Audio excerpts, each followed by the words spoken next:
नमस्कार दोस्तों, हाजिर हूँ फिर से आप सभी की सेवा में और स्वागत है आपका आपके अपने YouTube channel ideal coaching classes में। जैसा कि हम लोग मैथ की क्लास इस पर पढ़ते हैं और इस क्लास में आपने थंबनेल वैसे भी देख लिया होगा। थंबनेल में सारी जानकारी मैं पहले से रख देता हूँ किस क्लास का और कौन सा टॉपिक है, कौन सा चैप्टर में पढ़ाने जा रहे हैं। तो आज का जो चैप्टर रहेगा आपको पता चल गया होगा कि क्लास 12th की बात की जा रही है। इस पर क्लास 12th की जो कि चैप्टर नंबर है वो आपका है 3, चैप्टर नंबर 3। और इस चैप्टर का जो नाम है वो है आव्यूह मैट्रिक्स। ये आपका चैप्टर है। इसके अंतर्गत हम सबसे पहले बेसिक जो नॉलेज इसकी होती है वो हम जानकारी प्राप्त करेंगे। इसके बाद हम इस पर आगे चर्चा करेंगे और क्वेश्चंस भी सॉल्व करने वाले अगर होंगे तो क्वेश्चन भी सॉल्व किए जाएंगे। बाकी क्योंकि किसी भी चैप्टर या किसी भी चीज़ को देखने से पहले जैसे मूवी रिलीज होती है तो ट्रेलर लॉन्च किया जाता है। इससे आपकी जो देखने की इच्छा होती है और बढ़ जाती है, क्योंकि इस ट्रेलर में सारा कुछ दर्शा दिया जाता है, कम शब्दों में सब कुछ कह दिया जाता है। बस ऐसे ही हम आपको ट्रेलर दिखाएंगे इसका, यानी आपको कॉन्सेप्ट केवल बताएंगे। अभी बेसिक चलेगा कि किस तरीके से आव्यूहों को हल करते हैं, तो इससे आपको आगे जो क्वेश्चंस होंगे उनको आपको सॉल्व करने में ज़्यादा परेशानी नहीं होगी और आप आसानी से उन क्वेश्चंस को सॉल्व कर सकें। ठीक है ना। तो चलिए बढ़ते हैं, ज़्यादा देर न करते हुए। आव्यूह मैट्रिक्स, ठीक है। ये क्या होती है? क्या हुआ कि कुछ स्पेशल यानी कुछ विशेष गणनाओं को हल करने के लिए वैज्ञानिकों ने या गणितज्ञों ने, बोल सकते हैं वैज्ञानिक बोल सकते हैं, गणितज्ञों ने क्या किया कि आव्यूह का निर्माण किया कि कुछ ऐसी विशेष गणनाएं थी जो कि हम जिनको ऐसे सॉल्व नहीं कर सकते थे। ठीक है ना। इसके चलते उन्होंने आव्यूह को बनाया और सारणिक को बनाया। ये दो चीज़ें, आव्यूह और सारणिक, एक दूसरे से रिलेटेड है आपस में और आगे काम भी आने वाला है। ठीक है ना। इसका जो सिंबल होता है वो सिंबल इस पर डिपेंड, ये आपका सिंबल होता है ये। ठीक है। इसके अंदर ये अवयव लिखे होते हैं इस तरीके से A11, A12, A13। ठीक है। ये जो हमने लिख दिया इसको हम लोग बोलते हैं रो। रो का मतलब होता है बहुआ पंक्ति। क्या होता है? पंक्ति। ठीक है। इसी में और भी आगे हो जाता है हमारा 2 1 3 1। ये जो हमने लिखा ये पंक्ति थी, ये जो हमने लिखा ये हमारा कॉलम, कॉलम स्तंभ।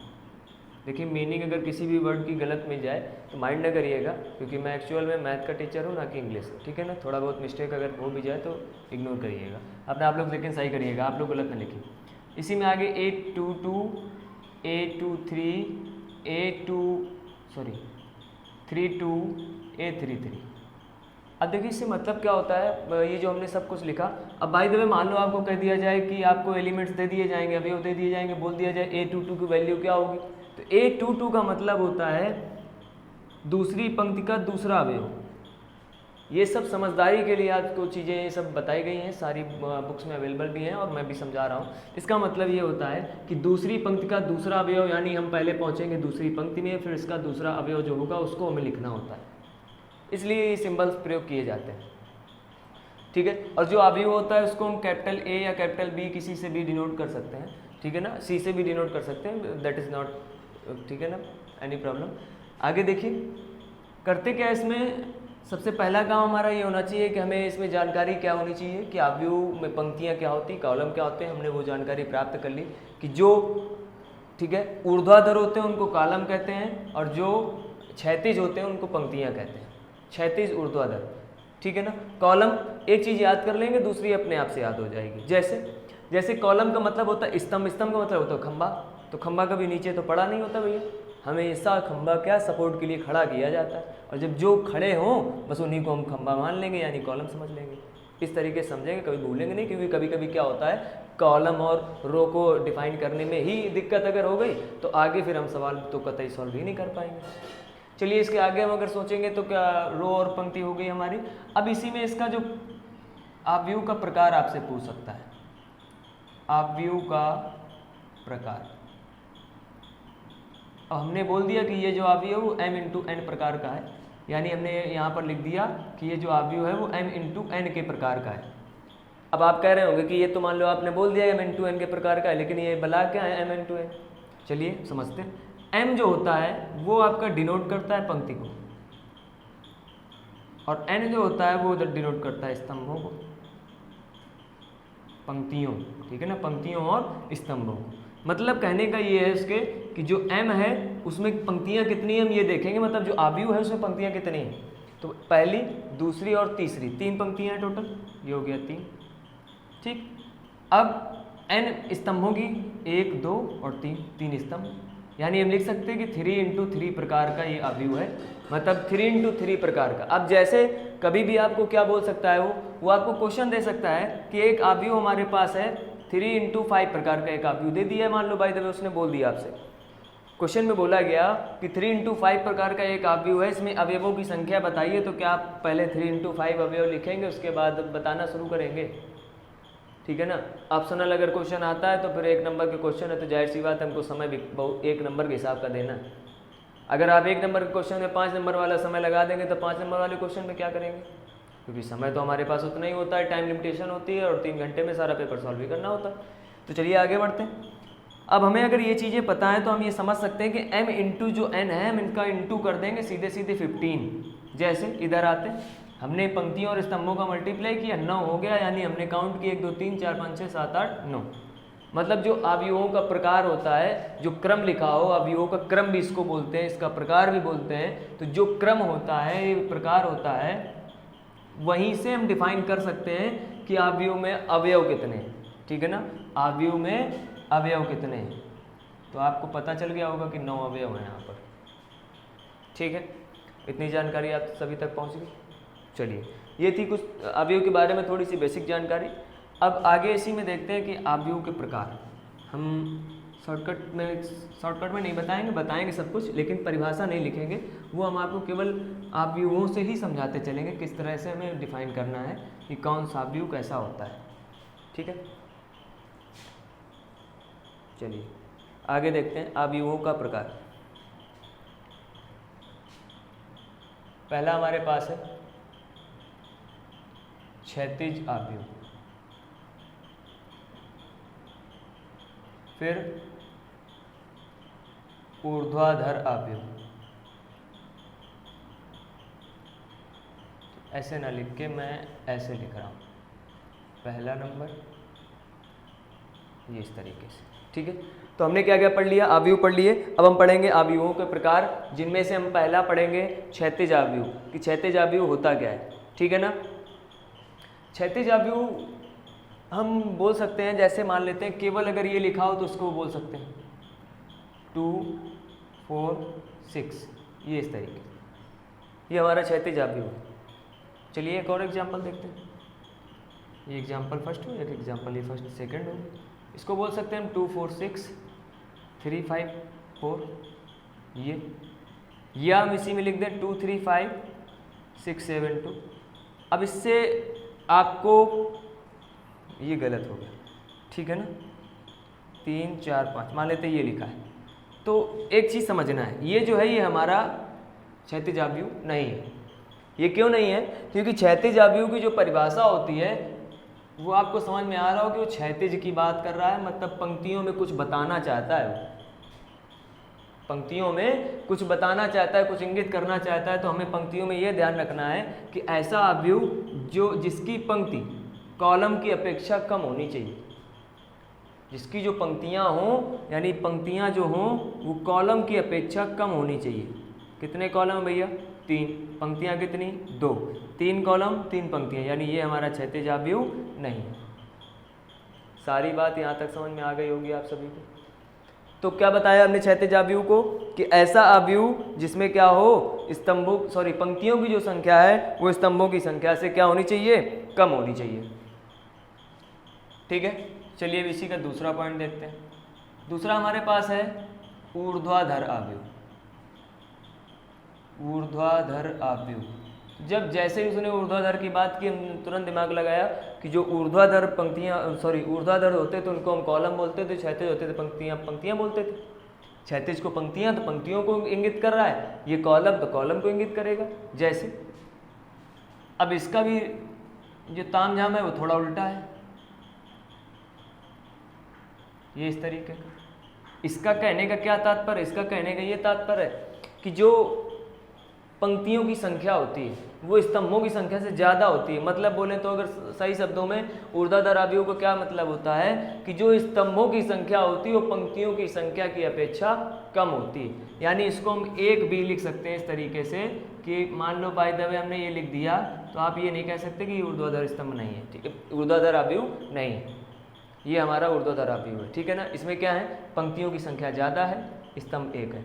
पंक्तियों, इसमें क्या था, स्तंभ की संख्या ज़्यादा थी, पंक्ति एक थी, ठीक है। तो इतनी बात सभी को यहाँ तक क्लियर आ गई, ठीक है। अब देखिए आगे इसी में समझते हैं। आगे हमारे पास अभी अच्छा इसी में है, साफ करने की जरूरत नहीं है। तीसरा नंबर देख लेते हैं हम इसी में, वर्ग अवयव। वर्ग अवयव नाम से ही कुछ ना कुछ, वो अपने नाम के पीछे ही कुछ ना कुछ छोड़ रहा होगा, ये आपको समझना है, ठीक। अब क्या चीज़ है वो आपको समझनी है। ध्यान ये देना है कि जो वर्ग अवयव बेटा होता है वो वर्ग का मतलब होता है, अगर हम वर्ग की प्रॉपर्टीज पढ़े होंगे तो वर्ग एक ऐसा एलिमेंट्स होता है, या वर्ग एक ऐसा नाम होता है जो अपने आप में बहुत कुछ छोड़ रहा होता है, ठीक है ना। अपने पीछे कुछ राज छिपे होते हैं इसके। वर्ग का तात्पर्य ये होता है कि चारों भुजाएं जो होती हैं वो क्या होती हैं, बराबर।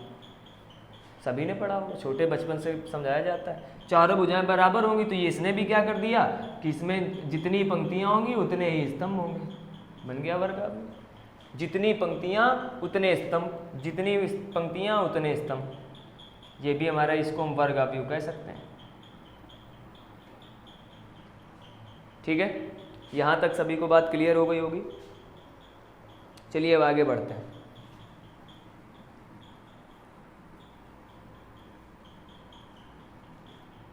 ठीक है, तो पहला हमारा हमने पढ़ लिया क्षैतिज अवयव, दूसरा पढ़ा हमने ऊर्ध्वाधर अवयव, तीसरा पढ़ा वर्ग अवयव। ये सारे आपकी किताब में हैं और ये बहुविकल्पी क्वेश्चन में कभी कभी पूछ दिया जाता है और कभी कभी आपके काम भी आ जाता है। चलिए आगे पढ़ते हैं।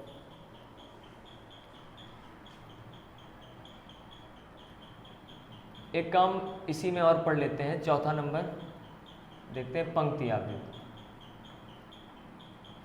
पंक्ति अवयव में केवल एक पंक्ति होती है, ये इस तरीके से। इसी तरीके से हमारा एक होता है स्तंभ अवयव। स्तंभ अवयव, इसमें एक स्तंभ होता है, ये, ठीक है ना। तो इसमें ज़्यादा कुछ समझाने योग्य बात है नहीं, हमने पढ़ लिया कि पंक्ति अवयव जो होता है उसमें क्या होता है, पंक्तियाँ, एक पंक्ति होती है और स्तंभ अवयव में एक स्तंभ होता है, ठीक है ना। अगला जो हमारा है वो अगला शून्य अवयव है, ठीक है ना। शून्य अवयव, शून्य अवयव क्या होता है, नाम से ही सब कुछ हमने बोला, हर एक शब्द कुछ ना कुछ नाम में ही छिपा के रख रहा है अपनी बात को। तो शून्य अवयव जो है मतलब उस अवयव में जो सभी अवयव होंगे वो क्या होंगे, शून्य होंगे भैया, तभी इसको बोला गया है शून्य अवयव। ये इस तरीके से, ठीक है। यहाँ तक बात सभी को क्लियर हो गई होगी। चलिए अब देखते हैं इकाई अवयव क्या होता है। अगला जो है वो हमारा है इकाई अवयव। इकाई अवयव का मतलब है कि इसका जो मुख्य विकर्ण हो, मुख्य विकर्ण का मतलब, विकर्ण आप सभी ने पढ़ा होगा, विकर्ण आपने सभी ने पढ़ा होगा। इस तरीके से आयत बना होता है और ये हमारा विकर्ण होता है, इसी को हम बोलते हैं मुख्य विकर्ण।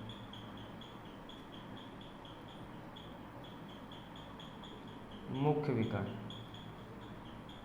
ठीक है। तो इकाई अवयव का मतलब क्या होता है कि ऐसा अवयव जिसका मुख्य विकर्ण क्या हो, इकाई हो। मुख्य विकर्ण मतलब इकाई का मतलब एक हो, चाहे इसको समझ सकते हैं, ठीक है ना। मुख्य विकर्ण इकाई हो, या हम इसी को कह सकते हैं मुख्य विकर्ण एक हो और शेष सभी अवयव जीरो होने चाहिए, शेष सभी अवयव जीरो होने चाहिए। और एक और भैया बात है कि इसको हम आई से डिनोट करते हैं। कहीं भी आपको आई लिखा मिल जाए तो बस आप ये समझिएगा कि ये बस इकाई अवयव की बात कर रहा है, और दूसरी कोई बात नहीं करना। ठीक है, तो ये हमारी बात हो गई इकाई आव्यूह की। चलिए आगे देखते हैं इसी में।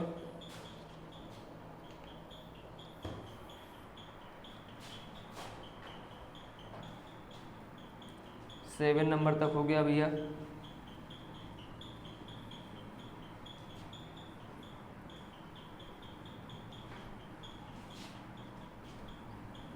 आठवां देखते हैं। आठवां जो आठवां है हमारे पास वो है मुख्य विकर्ण। क्या है? मुख्य विकर्ण। ठीक है ना। मुख्य विकर्ण अभी आपको हमने बताया क्या होता है।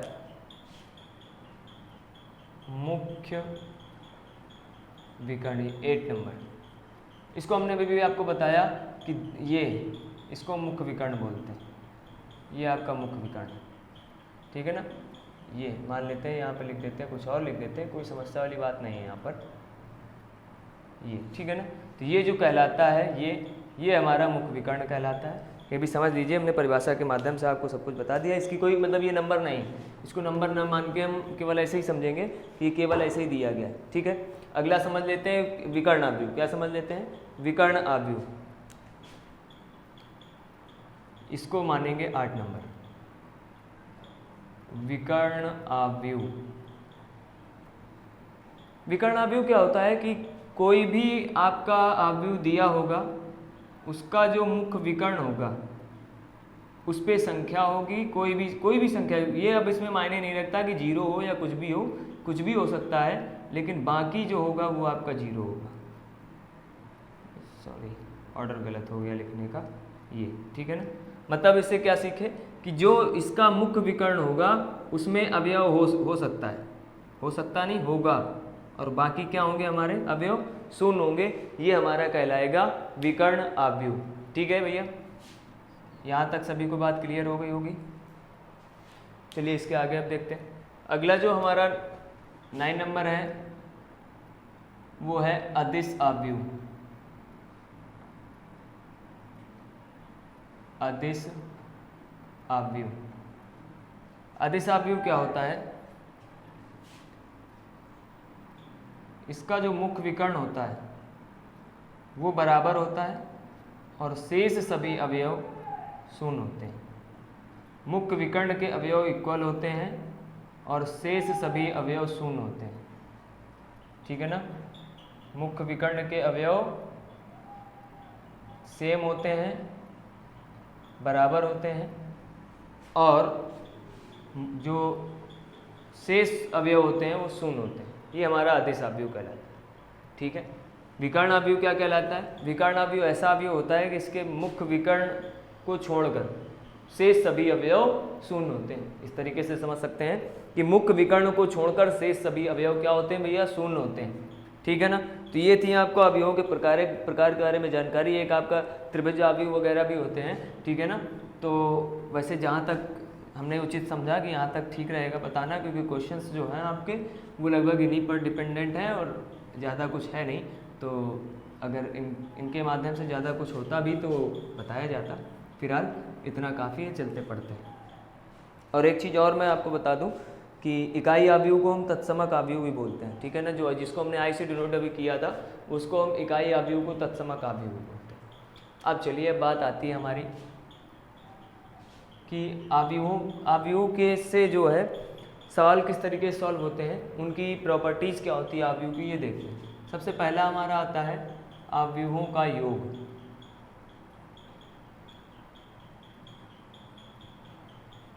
योग। ठीक है ना। एडिशन बात एक ही है। ठीक है ना। ये किस तरीके से करते हैं समझ सकते हैं। पहले देखते हैं। हमने एक आव्यूह लिखा, ये 2 × 2 प्रकार का है। ए बराबर बी बराबर दिया है, ये भी 2 × 2 प्रकार का है। एक क्वेश्चन और हम लिए ले रहे हैं, इज इक्वल टू हमारा लिखा हुआ है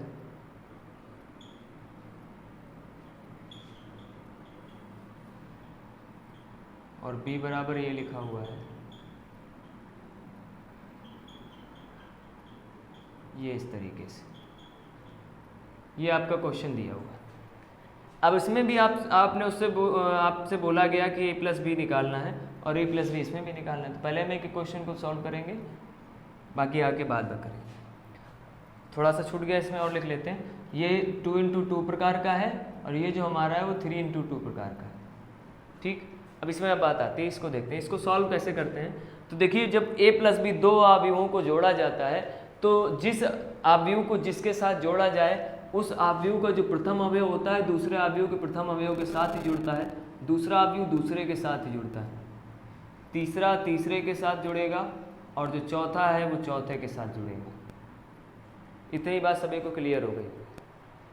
ठीक, मतलब ये कि हमने पहला अवयव उठाया इसका और पहले के साथ तुरंत इसको जोड़ दिया, दूसरा उठाया दूसरे के साथ जोड़ दिया, तीसरा उठाया तीसरे के साथ जोड़ दिया, चौथा उठाया चौथे के साथ जोड़ दिया। ठीक है, ये हमारा बन गया 5, 5, 9 और 8। ये हमें a प्लस बी की वैल्यू निकल के आ गई हमारे पास। आगे इसमें आते हैं, तो इसमें जब अगर सॉल्व करेंगे तो देखिए, इसको इसके साथ जोड़ देंगे, इसको इसके साथ जोड़ देंगे, लेकिन अब हमारा ये जो बच रहा है ये बेचारा अकेला बच रहा है, इससे जुड़ने के लिए कोई तैयार नहीं। और जब इससे जुड़ने के लिए, जैसे मान लेते हैं कोई 2 व्यक्ति हैं हमारे पास, ठीक है, और 2 व्यक्ति हैं कोई भी, ये इस तरीके से,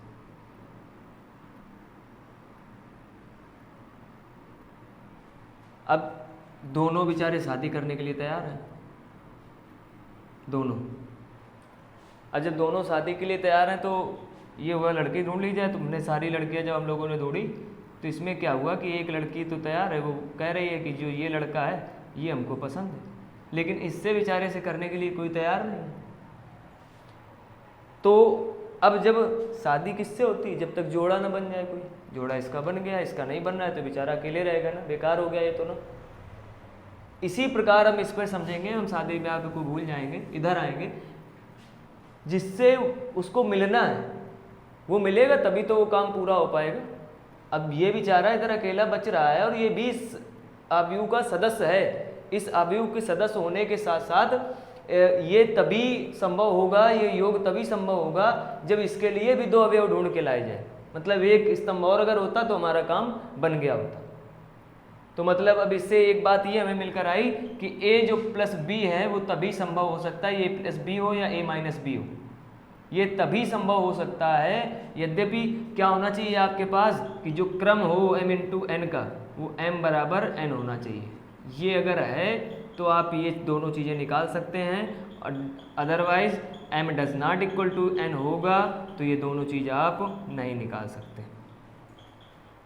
इतनी बात सभी तक आसानी से पहुंच गई होगी कि प्लस कैसे करते हैं, माइनस कैसे करते हैं। इसी प्लस में से एक चीज़ और समझ लेते हैं थोड़ा सा, वो माइनस में भी काम आएगी और प्लस में भी आएगी। पहले बगल में माइनस भी कर लेते हैं, चलो पहले देख लेते हैं, ठीक है ना। जैसे अब इस चीज़ में मान लो आपसे मांग दिया गया कि 3a माइनस का 2b, ये आपको निकालना है, और a और b की वैल्यू जो दी है यही दी है। तो क्या करेंगे, तो आपको पहले 3a निकालना पड़ेगा, यानी 3 × a करना पड़ेगा। तो 3 × a करने के लिए ये a का मान रखेंगे 2, 3, 5, 7 और ये 3 बाहर रहेगा। अब गुणा होता किस प्रकार है ये समझ लीजिए। अब हमें गुणा करना है, जैसे कभी भी ब्रैकेट लगा होता है और ये 2 + 3 + 5 इस तरीके से अगर लिखा हो और आपको बोल दिया जाए 4 से गुणा करना है, तो 4 से गुणा करने का मतलब इसमें भी इसमें भी इसमें भी सब में करना पड़ता है, तब जोड़ना होता है। वही काम इसमें करना है भैया, कि जब इस तरीके का कभी भी मल्टीप्लाई करना हो तो हम इस अवयव का जो मल्टीप्लाई होगा प्रत्येक अवयव में करेंगे। मतलब बोले तो 3 दूनी 6, 3 × 5 = 15, 3 × 3 = 9, 3 × 7 = 21। ये जो हमारा बन गया ये आ गया 3a। इसी प्रकार हम 2b निकालेंगे, तो 2 × b की वैल्यू हमारे पास है 3, 4, 2 और 1, 6, 4, 8, 2, ये 2b निकल के आ गया हमारे पास। ठीक है, अब हमें क्या निकालना है, हमें निकालना है 3a - 2b। 3a - 2b रखेंगे हम, तो पहले 3a की वैल्यू रखेंगे 6, 9, 15, 21 - 6842 घटाएंगे 6 माइनस 6 15 माइनस 8 9 माइनस 4 21 माइनस 2, ये बन जाएगा आपका 0, ये 7 5 19, ये जो आपका आ गया ये 3a माइनस 2b की वैल्यू आ गई। ठीक है, ये हमारा हो गया क्या, अवयवों को घटाना, सॉरी जोड़ना ही था। अच्छा घटाना भी हो गया, चलिए चलिए ठीक है कोई बात नहीं। अगर इसी में जोड़ना पूछ लेता 3a + 2b तो हम उनको फिर ऐड कर लेते। ठीक है, ये था हमारा अवयवों का घटाना। चलिए हमने घटा दिया था तो हम इसको बना देते हैं अवयवों का घटाना। ठीक है ना, सब्सट्रैक्शन। ये तो इसे भी आपने क्या सीखा कि जो घटाया जाता है वो कैसे घटाया जाता है। प्रत्येक अवयव जो हो उसका जो अवयव आप उठाएंगे, अगर पहला तो उसका भी पहला, ठीक है ना, पहली पंक्ति का तीसरा तो उसका भी तीसरा, दूसरी पंक्ति का तीसरा तो दूसरी पंक्ति का उधर भी तीसरा, मतलब वही अवयव उधर भी होना चाहिए, सेम अवयव होने चाहिए। और दोनों को सेम को अगर हम ऐड करना हो तो ऐड कर देंगे, सब्ट्रैक्ट करना हो सब्ट्रैक्ट कर देंगे, इतना काम कर देंगे। और मल्टीप्लाई अगर इस तरीके का दिया जाए तो मल्टीप्लाई इस तरीके का कैसा करते हैं कि उस अवयव का प्रत्येक अवयव में मल्टीप्लाई करते हैं, क्योंकि वो बाहर जो आता है जो कॉमन लेके आता है। कभी भी अगर इनसे हमें कॉमन भी लेना पड़े, जैसे मान लेते हैं, थोड़ा सा समझ लेते हैं इसमें भी, जैसे ये लिखा है 6842, इससे हमें कॉमन लेना है तो दिख रहा होगा आपको सब में 2 कॉमन है, तो 2 जब कॉमन लेंगे तो सब में भाग दिया जाता है, ये इस तरीके से वही आके मिल गया। ठीक है ना, तो ये कॉमन होता है, कॉमन प्रत्येक अवयव से कॉमन लिया जाता है, प्रत्येक अवयव में मल्टीप्लाई भी किया जाता है। तो अभी हमने क्या बताया, अवयवों का योग, अवयव घटाना, मल्टीप्लाई बताया, लेकिन इस अवयव का बताया है। अब देखिए 2 अवयवों का गुणा कैसे करते हैं। जो सबसे महत्वपूर्ण चीज़ है वो यही है पूरे मैट्रिक्स में और पूरे डिटर्मिनेशन में। ठीक है ना, डिटर्मिनेशन का मतलब सारणिक में, अवयव में और सारणिक में, पूरे में से सबसे जो महत्वपूर्ण चीज़ है वो हमारा यही है कि गुणा कैसे किया जाता है। क्योंकि जो बच्चा गलत करता है क्वेश्चन तो वो यहीं पर आके गलत कर देता है। ठीक है, सारी चीज़ें आके वो यहीं ड्रॉप हो जाती हैं और यहीं वो पूरे अपने हथकंडे हैं, पूरे दांव पेच हैं, वो यहीं भूल जाता है और कुछ ना कुछ गड़बड़ी जरूर कर देता है। क्योंकि लगभग पढ़ाई के क्षेत्र में 5 साल का तजुर्बा हो चुका है, तो हमें इतना मालूम रहता है कि बच्चे कहाँ पर गलती करते हैं, मैं देखता चला आ रहा हूँ। ठीक है ना, मल्टीप्लाई कैसे करते हैं, तो पहले हम क्या करेंगे, प्रॉपर्टीज इसकी समझेंगे कि मल्टीप्लाई कब होगा कब नहीं होगा, और होगा तो क्या आएगा, ये सारी चीज़ें पहले हम डिस्कस करेंगे। उसके बाद एक क्वेश्चन लेके उसको सॉल्व करेंगे। और आज की जो क्लास होगी, क्योंकि कॉन्सेप्ट होंगे वो यहाँ तक पूरे संपन्न हो चुके होंगे, तो आज की जो क्लास होगी वो भी यहीं पर संपन्न हो जाएगी गुणा के बाद। ठीक है, आगे जो क्लास आएगी वो आपकी क्वेश्चंस की आएगी, क्वेश्चंस हम आपको पढ़ाएंगे और बन सकेगा तो एक चैप्टर वाइज क्वेश्चंस भी चलेंगे। ठीक है, जैसा जो भी होगा हम आपको और एक चैप्टर चलेगा, लेकिन प्रत्येक क्वेश्चन नहीं चलेगा, कुछ क्वेश्चंस होंगे। एक चीज़ इसमें हम अभी छोड़ चुके हैं, अवयव के गुणा के बाद एक और चीज़ चलेगी, वो भी बताएंगे हम, अवयव बनता कैसे। ठीक है ना, ये सारी चीज़ें भी बताते हैं। चलिए आगे देखते हैं। इसमें हम क्वेश्चन ले लेते हैं, a बराबर 2 3 5 4 3 2, b बराबर m इंटू एन भी इसका लिख लेते हैं 2 इंटू 3, b बराबर आता है 2 3 5 7 और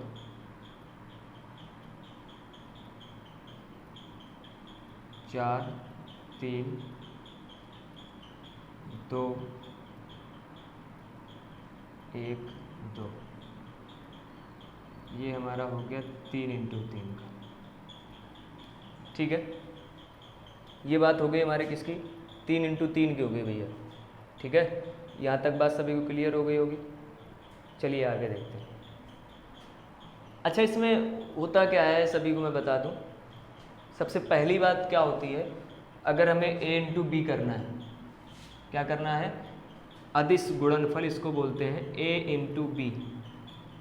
अगर ये हमें करना है तो सबसे पहले हमें ये समझना होगा कि अगर हमको कोई भी अवयव दिया गया है और उसका हमें मल्टीप्लाई करना है ये m इंटू n प्रकार का है और ये n इंटू p प्रकार का है। सबसे पहली जो बात होगी गुणा करने से पहले ये हमें जानना होगा कि क्या इसका ये और इसका ये दोनों बराबर हैं कि नहीं है। अगर बराबर है तो मल्टीप्लाई होगा, नहीं है तो मल्टीप्लाई नहीं होगा। पहली बात क्या समझे, हम ये समझे कि अगर इसका स्तंभ और इनकी पंक्तियाँ, स्तंभ और इनकी पंक्तियाँ यदि बराबर नहीं हैं तो हम मल्टीप्लाई नहीं कर सकते, ठीक है ना। जैसे अगर हम कम का रखेंगे तो कभी वो मल्टीप्लाई होगा नहीं, ठीक है ना। वो हम अभी पहले क्वेश्चन बताने के बाद समझेंगे किस तरीके से। तो पहली बात जो थी वो हमें क्लियर हो गई। अब हम आगे चर्चा करेंगे कि इसको कैसे करते हैं। चलिए आगे बढ़ते हैं। जब a इंटू बी करेंगे तो करना क्या होता है, ये हमने इतना बड़ा सा बना लिया है, थोड़ा जगह की ज़्यादा आवश्यकता पड़ेगी इस वजह से, ठीक है। तो देखिए इसमें करना क्या होगा, हमने सबसे पहला जो टारगेट अपना बताया कि सबसे पहले क्या करना है, हमें जो दोनों आव्यूह दिए जाएंगे, जो दोनों मैट्रिक्स दिए जाएंगे, उनमें हमें ये चेक करना है कि क्या इसका ये और इसका ये दोनों सेम है कि नहीं है। तो हमने देखा कि दोनों समान हैं, यानी गुणा हो सकता है। और हाँ, एक चीज़ और इसमें समझ लीजिए, जब इसमें a इंटू बी होके जब प्राप्त होगा, जो गुणनफल प्राप्त होगा, जो गुणनफल प्राप्त होगा वो किस प्रकार का आएगा, तो वो हमेशा m इंटू पी प्रकार का आएगा, मतलब m और इंटू पी प्रकार का आएगा, ठीक। मतलब इसमें अब किस प्रकार का होएगा, 2 इंटू 3 प्रकार का आएगा, मतलब 2 इंटू 3, 2 पंक्तियाँ होंगी और 3 स्तंभ होंगे। सॉल्व कैसे करना है, हम आपको ज़्यादा तरीके ना बताते हुए केवल एक तरीका बताएंगे, बेहतर बताएंगे, क्योंकि आप अगर तमाम तरीके समझेंगे तो फिर उनसे कन्फ्यूज़न ज़्यादा क्रिएट होता है। और कोई ऐसा है नहीं कि इसमें सिंपल कोई तरीका हो या कोई हार्ड तरीका हो तो हम सिंपल वाला अपना लेंगे, ऐसा नहीं है। कंडीशन सारी सेम इक्वल है। और एक्चुअली बात इसमें ये होती है कि जितना आप ज़्यादा इसके बारे में जानने की कोशिश करेंगे मल्टीप्लिकेशन के बारे में, उतना ही कन्फ्यूजन, ठीक है ना। तो एक मेथड समझेंगे, अच्छे समझेंगे और अपना जो है क्लियर करेंगे क्वेश्चन, ठीक है ना। तो हम क्या करते हैं, इसको सीधे आपको बताते हैं कि पंक्ति को लेकर इधर इसकी पंक्ति को लेंगे, इसके स्तंभ को लेंगे, किस तरीके से सॉल्व करेंगे।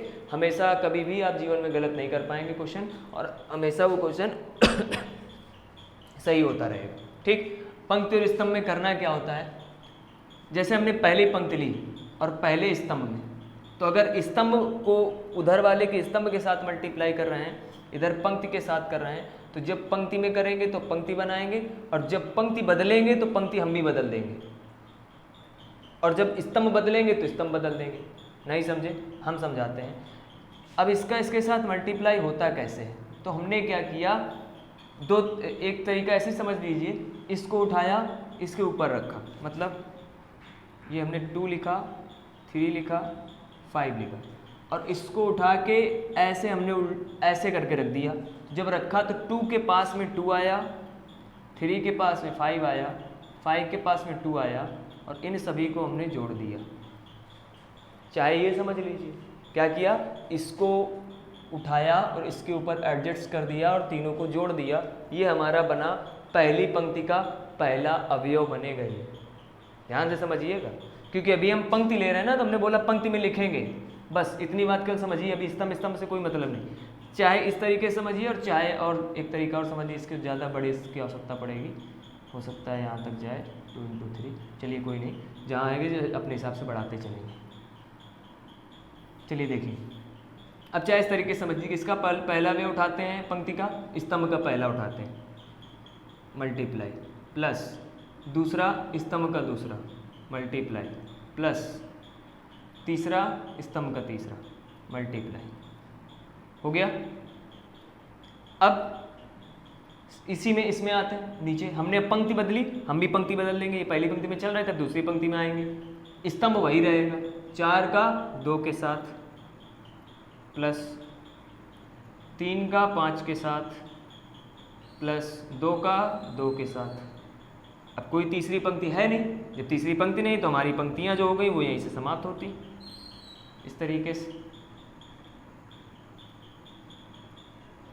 ठीक। आगे बढ़ते हैं। अब हमने क्या किया, स्तंभ अभी एक ही लिया है ना, पंक्ति बदली थी केवल। अब फिर पहली पंक्ति और दूसरा स्तंभ लेंगे। करना क्या है, कोई यहाँ से एक स्तंभ चुनेंगे, यहाँ से पहली पंक्ति चुनेंगे, पहला स्तंभ चुनेंगे, मल्टीप्लाई कराएंगे, दूसरी पंक्ति दूसरा पहला स्तंभ चुनेंगे, तो पंक्ति बदली है तो पंक्ति बदलेंगे। अब स्तंभ बदलना है तो अब हम स्तंभ बदलेंगे। ये पहला स्तंभ था, अब हम दूसरे स्तंभ में चलेंगे। तो दूसरे स्तंभ में कैसे करेंगे, फिर वही टारगेट हमारा आया, तो 2 × 3 प्लस 3 × 7 प्लस 5 × 1, फिर हमने पंक्ति बदली, फिर हम पंक्ति बदलेंगे, स्तंभ वही रहेगा, 4 × 3 प्लस 3 × 7 प्लस 2 × 1। ठीक है, इसी प्रकार फिर स्तंभ बदला हमने, फिर स्तंभ बदल लिया, 2 × 4 प्लस 3 × 3 प्लस 5 × 2। इसी प्रकार 4 × 4 प्लस 3 × 3 प्लस 2 × 2। ये आपका हो गया आगे। अब आप कह रहे होंगे कि बहुत समय लगेगा इसको सॉल्व करने, तो ये तो हमने पूरा बताया है आपको, आपके पास ज़्यादा दिमाग होगा और समय भी ठीक ठाक होगा, सॉल्व करने में दिक्कत नहीं होगी, कापी पेन होगा, हमने एक एक समझाना है तो हमने हर एक चीज़ समझाई है। ओके, हमने इस क्वेश्चन को लेकर हर एक चीज़ को समझाने का आपको प्रयास किया है। आपको क्या करना है, आपने 2 × 2 लिखा तो लिखने की जरूरत नहीं, आप सीधे 2 दूनी 4 लिख सकते हैं, 3 × 5 = 15 लिख सकते हैं, 5 दूनी 10 लिख सकते हैं और छोटा हो जाएगा। समझ में आया ना? ठीक है, अब जो अगली लाइन है वो आपकी कम हो जाएगी, 2 दूनी 4, 15, 10, 8, 15, 4, 6, 21, 5, 12, 21, 2, 8, 9, 10, 16, 9, 4, ये आ गया आपका। अब इसको हम ऐड कर लेंगे तो 15 × 4 = 19, 19 × 10 = 29 हो गया, 15 × 8 = 23, 23 × 4 = 27 हो गया, 21 और 6 27 और 5 = 32, 12 14, 14 1 15, 15 और 20 = 35, 17 10 27, 25 और 4 = 29। ये आपका, ये जो आया ये आपका आ गया A × B।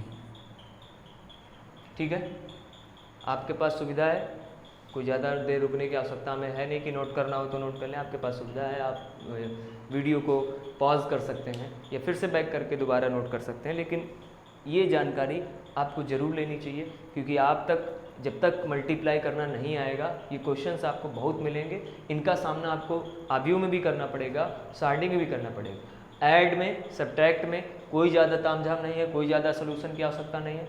अगर आपने उसमें मल्टीप्लिकेशन में नहीं सीखा कुछ करना, तो बस समझ लो कि आव्यूह और उसमें डिटर्मिनेशन में, आव्यूह और सारणी में आपने कुछ नहीं सीखा। ठीक है ना? चलिए, अब एक चीज़ जो हमारी छूट चुकी थी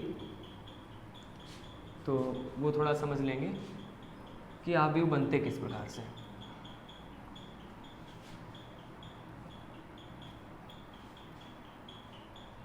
देखिए, अब जो हमारा जो पार्ट है वो है आव्यूहों का बनना,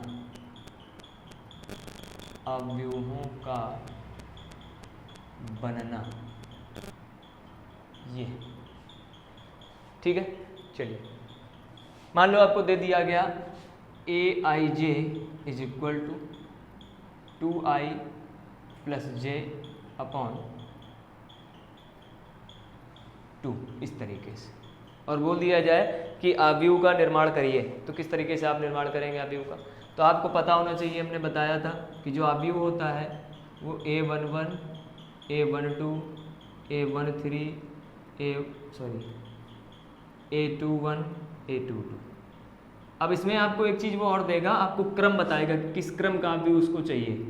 तो मान लो हमने छोटा सा लिया है, कोई दिक्कत नहीं, आप कोई भी क्रम होगा आप उसी प्रकार करेंगे। तो हमने क्रम ले लिया कि जो इसका m × n है वो आपको 2 × 2 दिया गया है, मतलब 2 पंक्तियाँ और 2 स्तंभ वाला हमको बनाना है, 2 पंक्तियाँ और 2 स्तंभ का बनाना है, हमने ले लिया, इसको बनाना है। अब बनाने के लिए हमको क्या चाहिए, हमको A11 की वैल्यू चाहिए, फिर A12 की वैल्यू चाहिए, A21 की वैल्यू चाहिए और A22 की वैल्यू चाहिए। Aij दिया गया है। I का मतलब हम इस तरीके से समझ सकते हैं कि जो I होता है, ठीक है ना, वो पंक्ति को डिनोट करता है, मतलब पहली पंक्ति, और J होता है वो अवयव को डिनोट करता है। मतलब ये पहली पंक्ति का पहला अवयव अगर निकालना चाहो तो इस तरीके से निकलेगा, 5वीं पंक्ति का 5वां अवयव निकालना चाहो तो 5 और 5 कर दो, आंसर हो जाएगा, निकल आएगा। समझ में आया कि नहीं आया? मतलब जो आई होता है वो पंक्ति को डिनोट करता है, किस पंक्ति का, और कौन सा अवयव है वो जे डिनोट करता है। तो हमें पहली पंक्ति का पहला अवयव चाहिए, मतलब हमको A11 चाहिए, तो आई की जगह 1 और तो इसका ये दे रखा है ए आई जे का, ठीक है ना। तो 2 इंटू आई की जगह 1, जे की जगह 1, 2 और 1 3/2 पहला अवयव। दूसरा निकालेंगे तो 2 इंटू आई, पंक्ति तो वही है, अवयव बदल रहा है, ये 2 हो गया, 2 और 2 4, कट गया, फिर से 2 लिख दिया। 2 इंटू आई, अब पंक्ति बदल चुकी है, हर व्यक्ति एक न एक दिन बदलता है इसी प्रकार, ठीक है ना, क्योंकि बदलना इंसान की प्रवृत्ति होती है ना। बदलाव ही प्रकृति का नियम है। Changement is the nature of rule. Okay, चलिए समझिए इसमें क्या था। 2 1 निकालेंगे, मतलब दूसरी पंक्ति का दूसरा अवयव, तो आई की जगह 2 और जे की जगह 1 हो जाएगा। सॉल्वेंट करेंगे इसको तो 5/2 हो जाएगा। इसको देखेंगे तो 2 इंटू 2 और प्लस, अब तो अवयव भी बदल चुका है, 2 दूनी 4, 4 2 6, 6/2, यानी ये आपका 3 आ जाएगा। अब यहाँ हम पहुँचे तो अवयव अगर बनाने की कोशिश करें तो A11 की जगह हमारा आ चुका है 3/2, A12 की जगह आ चुका है 2, A21 की जगह आ चुका है 5/2 और A22 की जगह आ चुका है 3। तो ये जो आपका है ये 2 इंटू 2 प्रकार का एक अवयव, 2 इंटू 2 क्रम का एक अवयव निर्मित हो चुका है, ठीक है। तो मैट्रिक्स जो है चैप्टर आपका मैट्रिक्स अवयव से रिलेटेड जो सारी चीज़ें हैं इसमें हम कमांड कर चुके हैं, और इसके जो क्वेश्चंस होंगे आगे हम पढ़ाने का प्रयास करेंगे कि पूरे क्वेश्चन पढ़ाए जाएं, लेकिन पूरे पढ़ाने से कोई फ़ायदा नहीं है क्योंकि एक क्वेश्चंस के कई सारे टाइप्स होते हैं। तो क्वेश्चंस वो पढ़ाए जाएंगे जो पढ़ाना जिनको लाजमी है। ओके, तो आज की क्लास यहीं पर समाप्त करते हैं। तब तक के लिए जय हिंद, जय भारत।